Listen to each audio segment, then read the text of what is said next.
Watter een van die vergelykings hieronder verteenwoordig die halfreaksie wat plaasvind by die katode van 'n elektrochemiese sel wat gebruik word om 'n voorwerp te elektroplateer? Die korrekte antwoord is B. Kom ons begin met oil rig. Oxidation is loss, reduction is gain. So ons wil hê daar moet 'n gain wees, wat ons sien by B, C en D. A kan ons dus elimineer. B, C en D is almal reduksie halfreaksies. Maar, kyk mooi, by C sit ons steeds met ione en ook by D. Ons het nie ione nodig nie, ons het nodig dat 'n vaste metaal plateer word.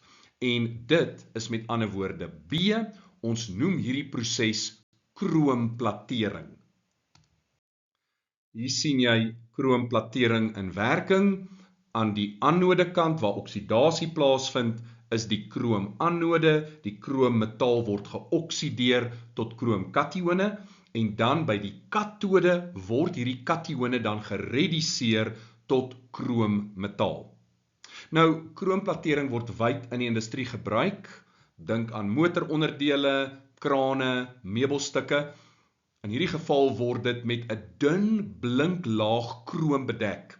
En daardie laag laat dit soms mooier lyk, so dit het estetiese waarde, maar dit bied ook uitstekende weerstand teen korrosie en krapmerke wat die leeftyd van die onderliggende metaal aansienlik verleng.